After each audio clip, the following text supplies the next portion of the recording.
Bonjour et bienvenue dans cette nouvelle vidéo. Donc aujourd'hui, nous allons explorer ensemble une séquence pédagogique sur le thème de l'art urbain pour des apprenants de niveau B2. Alors, donc le public. Donc cette séquence, elle est destinée à un public d'ados, de jeunes adultes ou d'adultes. Les objectifs communicatifs sont de décrire une œuvre, d'exprimer son opinion et son ressenti. Les objectifs lexicaux sont d'identifier donc le lexique des matières, des accessoires, des techniques artistiques liées à cet art. L'objectif grammatical est de reconnaître et utiliser le gérondif. Les objectifs socioculturels sont de découvrir l'art urbain en France, découvrir des artistes français de street art et des villes françaises représentatives de cet art. Les objectifs interculturels sont de découvrir des artistes, des œuvres d'art urbain de différents pays. Donc, le nombre de séances, environ 6 séances. Donc, tout dépend de la durée de vos séances, du rythme de vos apprenants et de leur niveau. Les modalités de travail, donc en groupe, en binôme, en individuel. Les compétences travaillées, compréhension orale, compréhension écrite, interaction orale et expression orale. Et enfin, la tâche finale sera d'analyser et de présenter une œuvre d'art urbain. Alors, pour la mise en route, vous allez faire visionner la vidéo intitulée Balade Street Art dans le Val-de-Marne, dont vous trouverez le lien dans la description. Donc, vous leur faites visionner la vidéo 2 fois et à l'issue du visionnage, vous pouvez leur poser les questions de compréhension orale suivantes. Donc, qui parle, à qui, à quel sujet, dans quelle ville a été tournée cette vidéo, à quelle période est né cet art, quelle est la politique de la ville en ce qui concerne cet art. Donc, qui parle? Donc, c'est un blogueur qui parle. À qui? Donc, le blogueur, alors, s'adresse aux personnes qui regardent la vidéo. À quel sujet? Donc, il leur parle d'art urbain.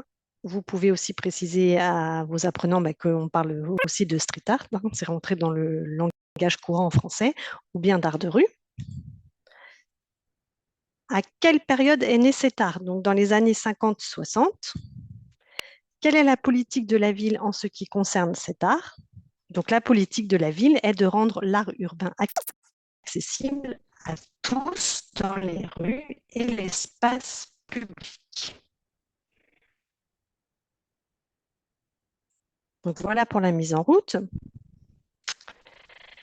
Maintenant, vous allez faire lire un texte intitulé Introduction à l'art urbain à vos apprenants. Et ensuite, on va passer à la compréhension écrite. Donc là, je vous laisserai mettre la vidéo sur pause et lire tranquillement le texte. Donc, une fois que vos apprenants ont lu le texte, vous pouvez leur poser les questions suivantes. Donc, à l'origine, où pouvait-on voir de l'art urbain? Dans les musées, dans les galeries d'art ou dans la rue? Alors, réponse, dans la rue. Il n'existe qu'une seule technique, mais plusieurs supports pour créer une œuvre d'art urbain, vrai ou faux? Donc, c'est faux, il existe plusieurs techniques et plusieurs supports. Et dernière question, quelles sont les motivations des artistes, artistiques, sociales ou politiques? Les trois.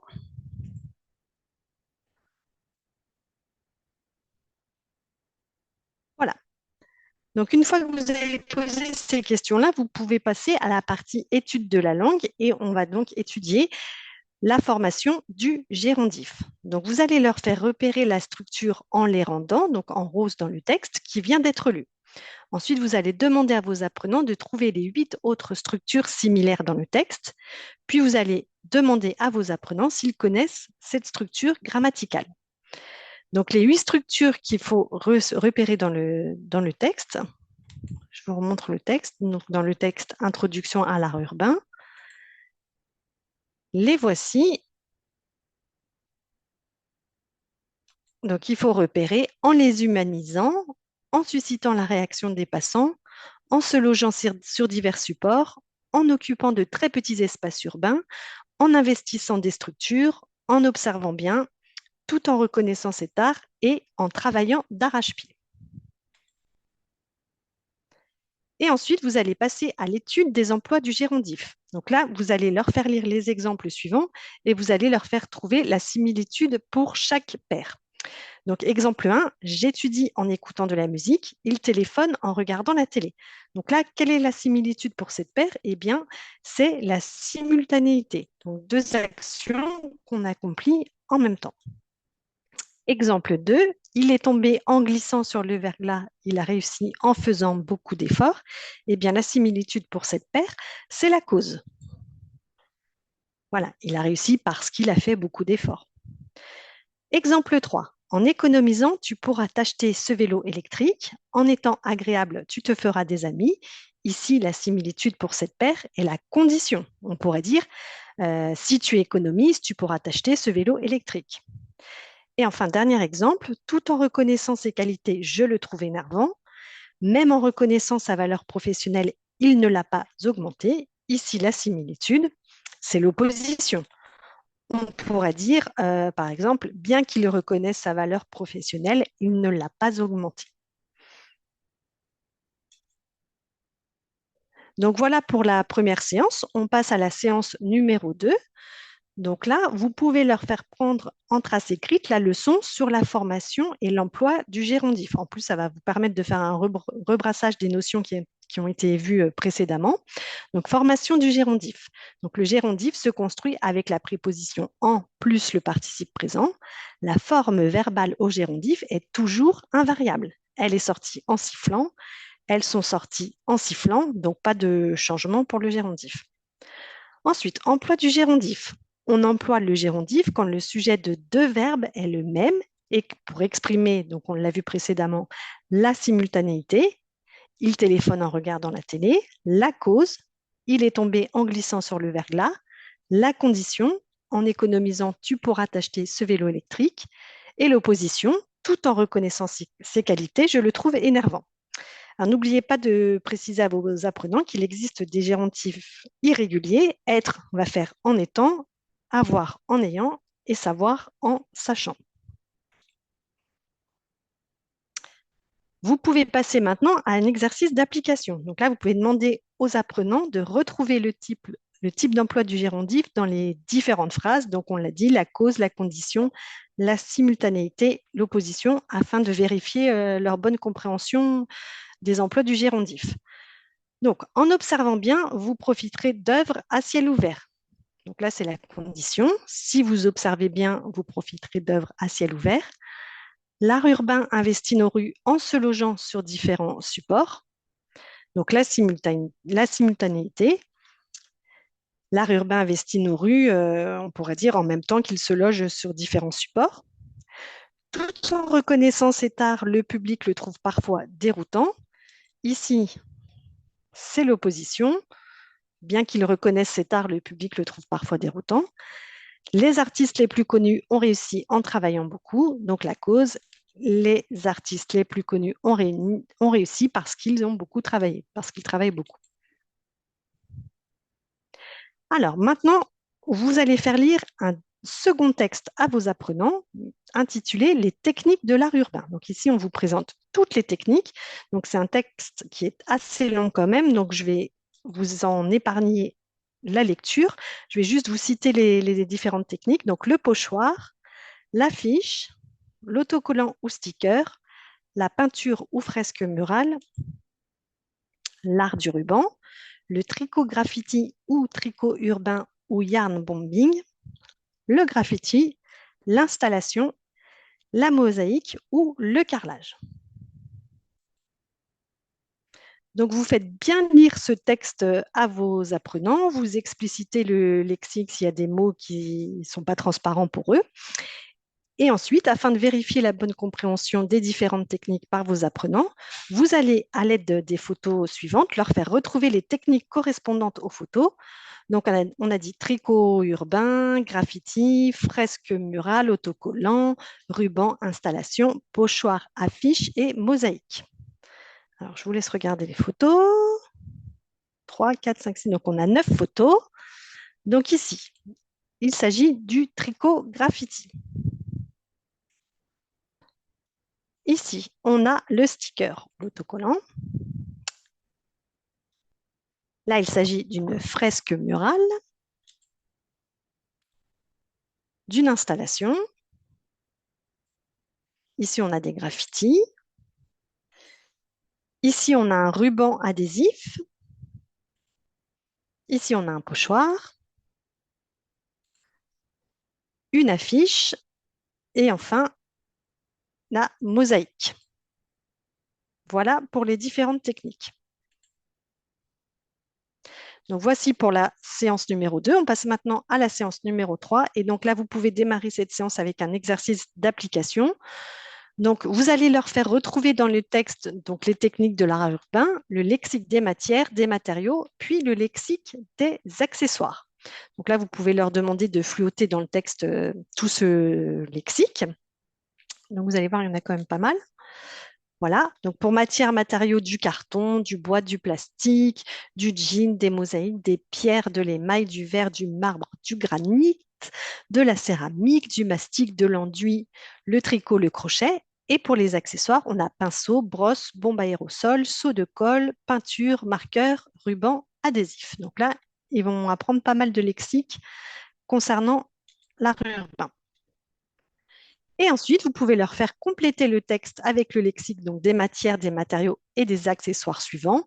Donc bois, ruban adhésif, brosse, pinceau, marqueur, plastique, seau de colle, bombe aérosol, tapisserie, mastic, peinture, carreau.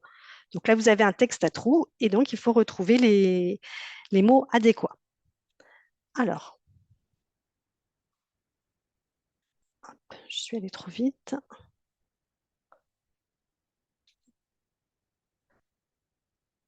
Donc voici pour la correction. Donc emballe chaque carton avec du ruban adhésif et inscrit dessus au marqueur le contenu. Achète des pinceaux pour passer une nouvelle couche de peinture blanche sur les murs et le bois de la cheminée en veillant à protéger le sol avec une bâche en plastique. Dans la chambre, pense à enlever le seau de colle que nous avons utilisé pour refaire la tapisserie. Pense aussi à acheter du mastic pour en remettre entre les carreaux de la salle de bain et une brosse pour nettoyer. Avant de partir, désodorise les pièces avec une bombe aérosol. Donc voici pour le lexique. Donc on poursuit. Donc maintenant, vous pouvez leur faire découvrir quelques artistes de street art français. Alors là, c'est pareil, je ne vais peut-être pas vous lire le descriptif le descriptif entre guillemets de tous les artistes. Je vais juste vous en citer quelques-uns. Donc Invader, Mystique, Monsieur Chat, Banksy, Jeff Aérosol, Le Valet, Jérôme Ménager et Blake le rat. Voilà. Et ensuite, donc, vous pouvez demander à vos apprenants pour engager le dialogue au sein de la classe s'ils connaissent déjà certains de ces artistes, s'ils ont déjà vu certaines de leurs œuvres ou dans quelles conditions, etc. Puis, vous pouvez demander à vos apprenants dans leur pays quels sont les artistes de street art qu'ils apprécient, pour quelles raisons, etc. Donc là, c'est vraiment juste pour faire découvrir des artistes de street art français, en découvrir de d'autres pays, et voilà, engager le dialogue dans la classe, entre apprenants et avec vous également. Voilà, donc on en a terminé pour la séance numéro 3. On passe maintenant à la séance numéro 4. Donc là, vous allez voir, c'est assez long quand même parce qu'il y a beaucoup, beaucoup d'informations. Donc, cette séance numéro 4 va servir à préparer la tâche finale. Donc là, vous leur distribuez une fiche d'analyse d'une œuvre d'art. Donc, vous avez 3 rubriques, identification de l'œuvre, description de l'œuvre et interprétation de l'œuvre. Donc là, je pense que vous pouvez passer vraiment une séance, voire une bonne partie ou au moins, tout au moins une bonne partie de la séance, à leur expliquer ces différentes rubriques parce qu'il y a vraiment beaucoup, beaucoup d'informations.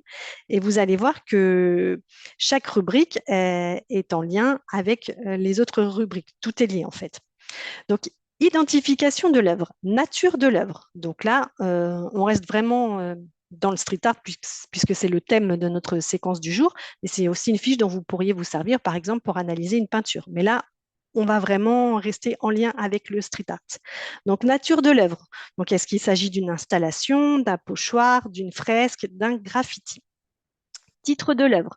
Donc en général, pour le street art, c'est l'artiste lui-même qui a choisi le titre de son œuvre s'il y en a un. Évidemment, si c'était une autre forme d'art comme la peinture, le titre pourrait avoir été donné non pas par l'artiste lui-même, mais par les conservateurs, par exemple. Donc le titre de l'œuvre permet en général de connaître le sujet et aussi de comprendre le sens de l'œuvre. Alors ensuite, nom de l'artiste ou pseudo. Donc qui est l'artiste? Est-ce qu'il a choisi d'utiliser son véritable nom ou d'utiliser un pseudo? Donc pour les artistes de street art, en général, ils utilisent tous un pseudo pour protéger leur identité, évidemment, éviter les poursuites judiciaires, et puis aussi pour créer une signature qui est une signature artistique facilement identifiable. Alors, date de création, d'exposition. Alors là, pour les œuvres de street art, bon, vu que c'est un art assez contemporain en général, vous n'allez pas avoir de date très très. Ensuite, lieu de création et d'exposition. Alors là, vous allez voir que le lieu influence notre interprétation de l'œuvre. Euh, pour le street art, donc c'est vraiment un art in situ, c'est-à-dire qu'il existe dans la rue et pour la rue. Donc le lieu est vraiment essentiel en street art puisqu'il donne du sens à l'œuvre, il influence le message de l'œuvre et transforme l'espace urbain. Donc le street art, dans le street art, l'œuvre est vraiment pensée en fait pour un public, pour une architecture bien définie, un quartier et un mur précis. Donc l'œuvre interagit avec l'environnement urbain, l'histoire du lieu, la forme d'un mur, etc. De plus, le lieu renforce le message de l'œuvre. Un pochoir, par exemple, ne va pas avoir le même sens s'il est réalisé sur une friche industrielle ou sur la façade d'une banque. Le lieu fait partie intégrante de l'œuvre, puisque dans beaucoup de créations, l'artiste intègre, par exemple, une fenêtre, une fissure d'un mur, enfin un élément du décor urbain. Ensuite, technique et outils utilisés. Donc, quelle technique est utilisée? Est-ce que c'est une technique qui met du temps à être mise en œuvre ou une technique plutôt rapide? En quoi la technique influence la manière de représenter? Est-ce que c'est une technique qui est vraiment courante? Donc, les techniques les plus rapides dans le street art, ça va être par exemple le sticker ou un pochoir assez simple à réaliser. Et les plus longues, ça va être par exemple les installations ou les fresques murales. Pour les outils utilisés, bon, là, on peut avoir les bombes, les rouleaux de peinture, etc. Alors, mouvement artistique, donc là, on a dit le street art, donc c'est assez récent, mais il y a quand même eu plusieurs périodes. Donc, il y a eu celle dans les années 70 du graffiti writing, donc c'est la racine historique du street art, donc qui est née à New York et à Philadelphie. Donc, pour faire simple, grosso modo, c'est l'ancêtre du tag, en fait, hein. Donc ça, c'est la première période. Deuxième période, la période post-graffiti. Donc là, ça désigne l'évolution vers des formes un peu plus artistiques. Ensuite, on a le pressionnisme. Donc là, ça va désigner les œuvres réalisées à la bombe euh, entre, entre graffiti et art contemporain, en fait. Et enfin, on arrive vraiment à l'art urbain. Donc là, c'est le mouvement artistique global né de la culture graffiti.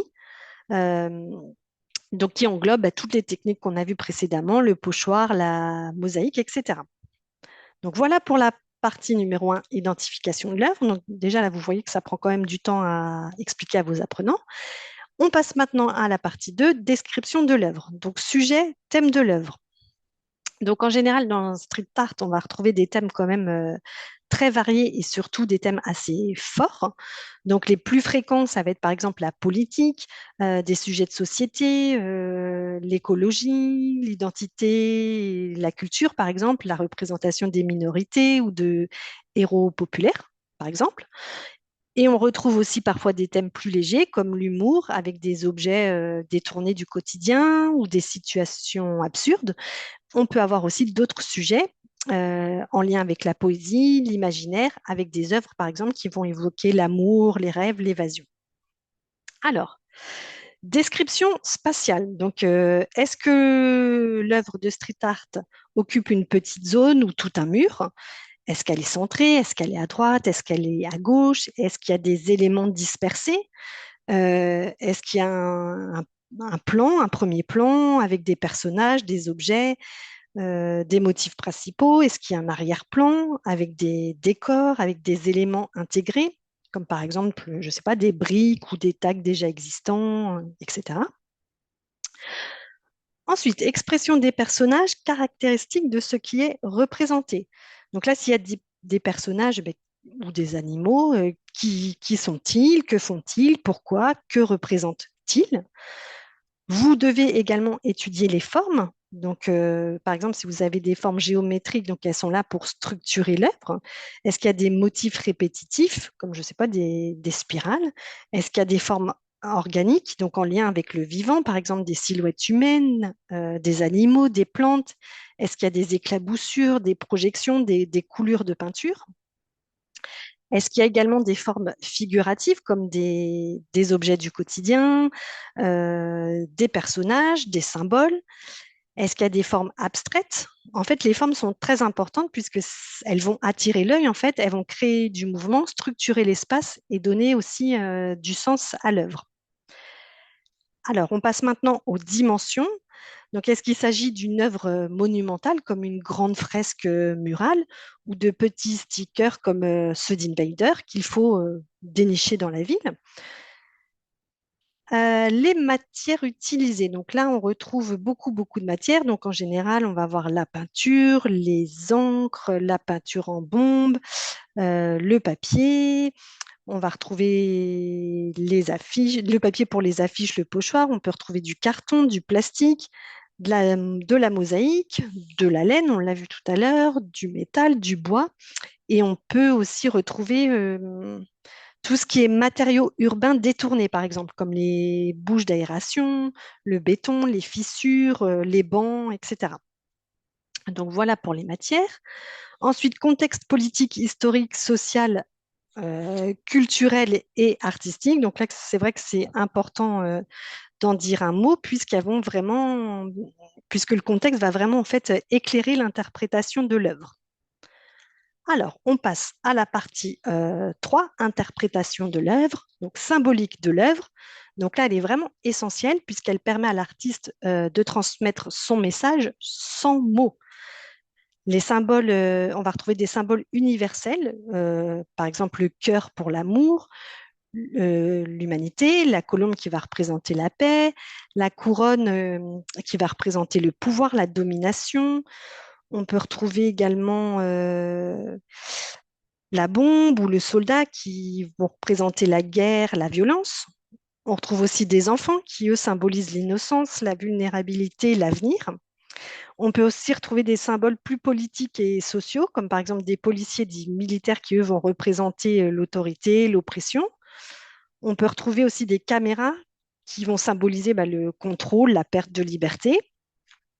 On peut aussi retrouver l'argent, qui là va symboliser le capitalisme, les inégalités sociales. On peut retrouver aussi des rats, comme par exemple dans l'œuvre de Banksy.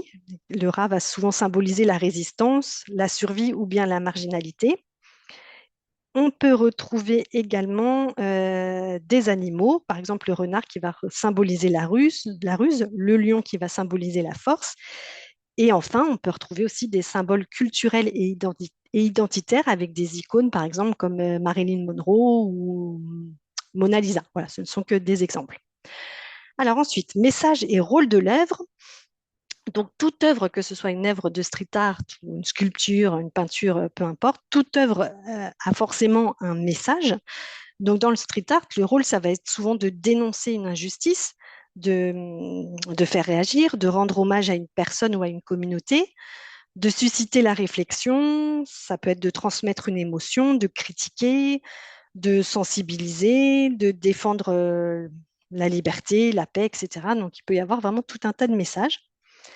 Ensuite, émotions ressenties face à l'œuvre. Donc là, vous pouvez demander à vos apprenants donc, quelles émotions ils ressentent par rapport à une œuvre. Est-ce que ce sont des émotions positives comme la joie, l'émerveillement, la tendresse, ou au contraire plutôt des émotions négatives face à une œuvre? Est-ce qu'ils ressentent, je ne sais pas, une sorte de malaise? Est-ce que ça les indigne, ça les met en colère, ça les rend tristes? Est-ce que l'œuvre les surprend, les choque, les étonne? Est-ce qu'elle les amène à se questionner, à douter, à avoir une prise de conscience? Enfin voilà, on peut vraiment ressentir tout un tas d'émotions face à une œuvre. Donc, quelles sont-elles? Et enfin, dernière question, d'après vous, l'artiste a-t-il atteint son objectif? Donc là, chaque apprenant donnera son avis, puisqu'à l'aide de cette fiche d'analyse d'une œuvre d'art que vous aurez explicitée pendant la séance numéro 4, ils vont devoir, lors des dernières séances, donc les séances 5 et 6, choisir une œuvre d'un artiste d'art urbain de leur pays, donc qu'ils vont étudier à l'aide de la fiche analyse d'une œuvre d'art, donc on vient de voir ensemble, et ils présenteront ensuite cette œuvre au groupe classe, donc à l'aide de cette fiche. Donc là, vous voyez bien que le temps d'expliquer cette fiche analyse d'une œuvre d'art et que chacun choisisse son œuvre, complète sa fiche, prenne ses notes, etc., et vienne ensuite devant le groupe classe présenter son œuvre, ça va prendre quand même pas mal de temps. Voilà, donc j'espère que cette vidéo vous aura plu. Je vous remercie de votre attention et je vous dis à bientôt.